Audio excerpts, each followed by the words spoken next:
Industries. And today he's going to be talking to us about turning data into products. Welcome. Thank you, Guillet. All right, give me a moment. I'm not sure how to work this thing. Green means go? Yeah, I reckon that does. Okay. So thanks, everybody. So for us at Juice, we wake up every day with trying to solve one specific problem. That problem is what we affectionately call the last mile.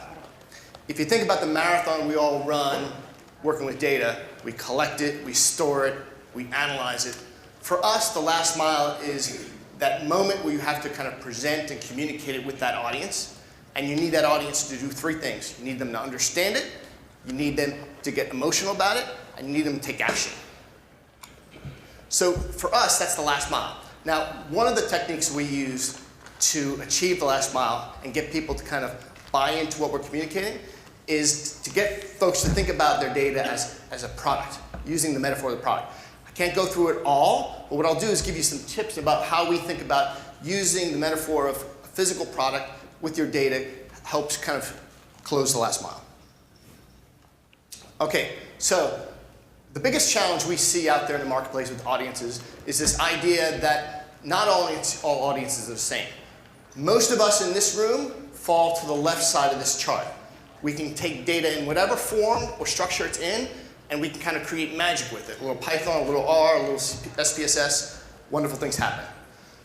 But for the folks that we try to communicate, and we want our information to effectively go viral, we need them to kind of perceive the usefulness to go up on this. So how do we do that? The folks on the right-hand side, we almost perceive as data phobic. I mean, in a lot of ways, you walk into a room, you got a crosstab, you better bring one of those, CPR machines. Right? So how do we address those? In healthcare, we see these as doctors, nurses, benefits managers. In advertising, we see these as the account team. Right? In Fortune 500 companies, these are the operations people. These are store owners. These are franchisees. These are folks that have to kind of take the data, understand it, and kind of take action with it. So this particular challenge is what we're trying to kind of address.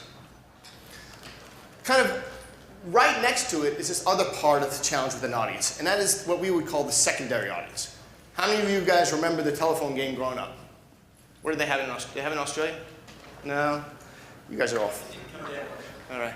So the telephone game, if you recall, was this idea about I have a primary person I'm going to communicate with, and then they have to pass that same message throughout.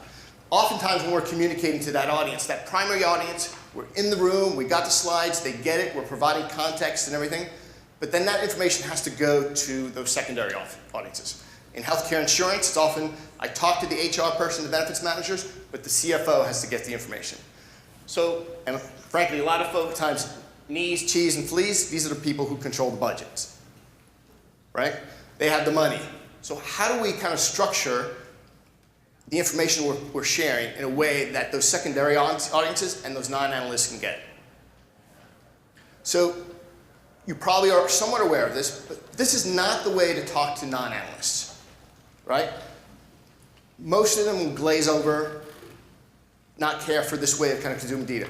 The medium is not the problem, be it paper or PowerPoint or Keynote. The issue is how we use it to kind of deliver. Some of the medium we're constrained with, either for cost reasons, for skill reasons, we're constrained with. But we need to kind of be able to challenge ourselves to kind of think about how we can better deliver information. So, how should we share data with non-analysts? Okay, so milkshakes work really, really well, but they're messy. All right? But we have to kind of use that same idea. Can we create a physical experience, or a very touchable experience for them to be able to relate to what we're asking them to do? So what we use a lot of times is this idea about thinking about the same metaphor of a physical product. How many of you are loyal Tide users out there? Okay, the P&G people will talk to you later. But we think about it, physical products have thought about a way to get non-analysts to engage with product. We should be thinking about it in the same way. How can we get our data, think about our data in the same way as a physical product so that our users can kind of embrace it, can kind of want to do it. It's very clear how to use this product, whether you like the soap or not. Because I'm going to just touch on kind of three ways to think about turning data into a product. So one, packaging. So obviously, no matter how good the detergent was, if it came in a 20-gallon steel drum, none of us would use it. It's very intentional about how the handle is, what the weight is, how the cap comes on, how the spout is very efficient. All of those things go into kind of the packaging. All right, so tonight is my 15-year anniversary. I can choose to deliver these ingredients the way on the left or the way on the right. If I want decision makers to be able to kind of take action, to be able to kind of, I have to package it in a way that they're going to actually take that. So tonight, if I walk in with the ingredients for my wife, her perception is that she has to do all the work. Right? If I walk in with a completed meal, all packaged up, it's a much different experience. In this case, we're actually giving the audience the way of what they know what to do with it. It's clear. You want them to look at it and appreciate it. You want them to eat it. You want them to enjoy it. And in fact, when you package up the data right, you're also creating this kind of emotional experience that you all want too. Second part related to packaging is, if you think about the packaging, going back to the Tide thing, is just text and labeling, right? So I want you to think about a time when you've gotten a gift, and a very specific gift. A gift that didn't have who gave you the gift, no tag on it, right? So if you think about a time receiving a Christmas gift or a birthday gift and you got it, you opened it, and you said, who sent it, right? No matter how good the gift was, your instinct was to say, what do I do now? In the same way that Tide is very intentional about putting the label on the package, how we kind of label and add context to this. So here's this gentleman, right? Young man, I assume, received 3 gifts: a whistle, a compass, and a pocket knife, right? If you read the note, it basically says, Micah, I know you don't like gifts, but I got you some things that can fit in your pocket. I know these will be good for when you decide to travel the world. After you read the note, you understand the gift. So a lot of times when we're communicating information, putting narrative around it, giving context, allows us to describe and provide context to this thing. You know, after reading this note, I want a whistle and a compass. So if you think about it, what we really are talking about is a way to kind of do things more like this, right? There's narrative to it. This is actually an iPad app talking about nurse scheduling opportunities at hospitals, right? There's narrative, it's easy to read, you read left to right. It's intentional about the color. You can see where the big red piece is. It's really clear where it is. My biggest delta from change is in the lower right-hand side. So we want to do more, think more like this and less like this, right? A lot of red, which red goes first, not sure, where do I start? Somebody put a lot of effort. They ran the race, but they didn't finish the last mile. Okay, design the experience. The Tide folks, and I'm sure the P&G guys have their lawyers outside waiting to talk to me. So the Tide folks, they don't put the 5-pound jug on the top shelf. They don't put it in a box out by this. They put it intentionally on a particular shelf. Think about the experience when you're doing it. One of the things that I see very often in our business is that folks walk in, they have great data, great presentation, they plug it up to a lousy monitor or overhead, and everything they have looks awful. Think about your projector. Think about things like, if the projector stinks, bring your own. Bring a couple of iPads to share. Let people interact with the data themselves. Design the experience so that you can give what you want. If you know they want to kind of have hands-on, give them that experience. The best analogy I would use for this, and this is something we do really intentionally, is about this notion of guidance. Be a tour guide. Think again about your best experiences as a tour guide. Probably a really good tour guide is going to do 3 things. 1, they're going to guide you on a path. They're very intentional about what you should see first. Second, what works best. Right? The second thing they're going to do is they're going to step back and they're going to let you explore. You enter the new room at a gallery, they're going to step back and become part of the scenery. And then third, they're going to be there when you want to answer a question. So they're there for the Q&A. So be the tour guide. You can see this woman's very intentional. She's with this family. She's guided them to a particular spot, and she's letting them experience something that she knows. But at some point in time, she's going to let them go out and experience it themselves. So my former employer, if you're familiar in retail about sell in and sell through, so we were always very intentional at Clinique about hey, I'm going to get everything into the store, and then I have to help Macy's. Then I have to help Macy's get it out. Get the inventory in, get it out, sell in and sell through. For us, in this room, the sell through is that secondary audience we talked about, right? I deliver the message to the primary audience. How do I think about sell through? Probably the best example I would give is what, if you guys are familiar with a guy named Gar Reynolds, he's a kind of a guy who lives in Japan, written this book called Presentation Zen. He talks about when you're sharing data, think about 3 components: the pre-read, the slides, and the handout, right? For the secondary audiences, you've got to create a different document. It can't be the same document. It's got to be something else. It's got to be something readable, tangible. It can't be your slides, all right? If you're familiar with how Amazon does presentations, they don't use PowerPoint, right? Everybody has to do a 6-page memo. It's pretty spectacular what they've been able to accomplish, right? So this is a way to kind of facilitate an experience with the secondary audience. Okay, so if my end users made half the effort that this kid did to play this game, we'd have no problems, right? But we have to really consider the amount of effort. If it's at the end of the day, right, don't give them 50 PowerPoint slides, give them 4. Don't ask them to answer 15 questions, ask them 2.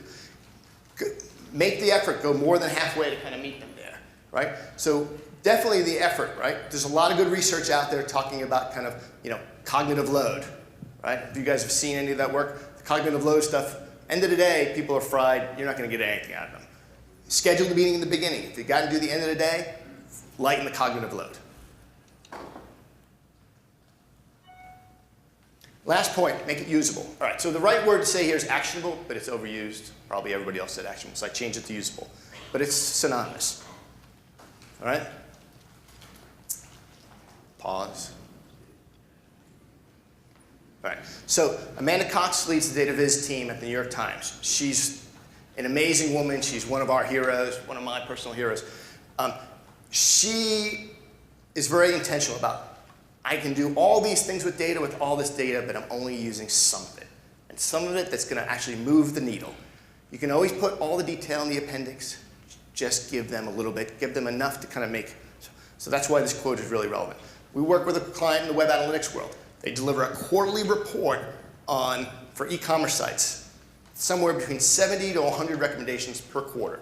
Guess how many get done in a quarter? Oh, they'd be lucky if 2 got done. Almost none. We went in and we changed one little variable. We took out 65, we left 10, but we were selective. This month we told to change the title of the report. It doesn't say quarterly recommendations, it says opportunities for new revenue uplift with upcoming school shopping. So we made the label all about this coming. Guess what? All 10 got done. Didn't change anything except the label and the message and how it got delivered. Another way to kind of think about how to make the data usable is this kind of metaphor. So if you got, how many of y'all from the Northeast had a rough winter? Chicago too, but my heart goes out to you guys in Boston. So think about this. It's the same information. Super cold. This probably got shared. Super cold. That piece, I'm going to the store, getting bread, filling up the tank with gas. There's actions associated with how that data got shared. So I would challenge you guys, when you're sharing information, package it in a way and deliver it in a way that they're actually going to be able to use it.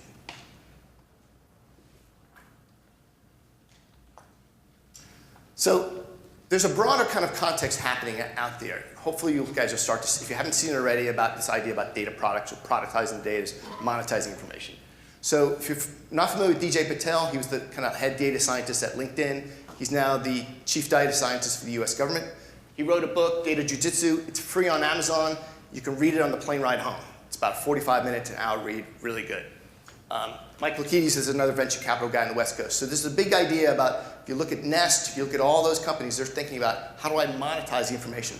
That's going to be where this is heading. That's where we see people wanting things that are more product and app related. And then our book, Data Fluency, Empowering Data Communication Within an Organization, is something that we kind of feel really strongly about. We have to solve that last mile. We can run the whole race, but you got to finish in the last mile. thanks. Happy to take any questions. And if you're interested in a discount code for the book, give me a card. Or if you want slides, throw me a card somewhere. I'm happy to get that to you. Thank you.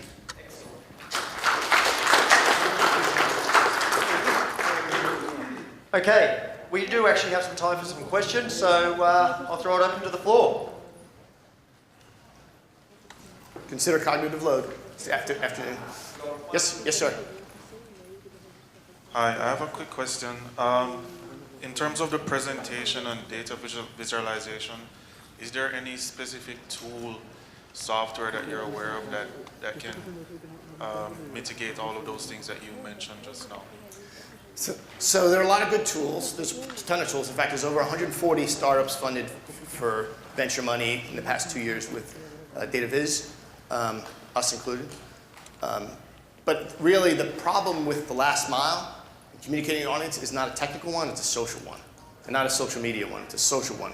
It's a people thing that you have to solve for. But Tableau's kicking butt, they're the new IBM. You can't go wrong with Tableau right now. Other questions in terms of visualization, storytelling?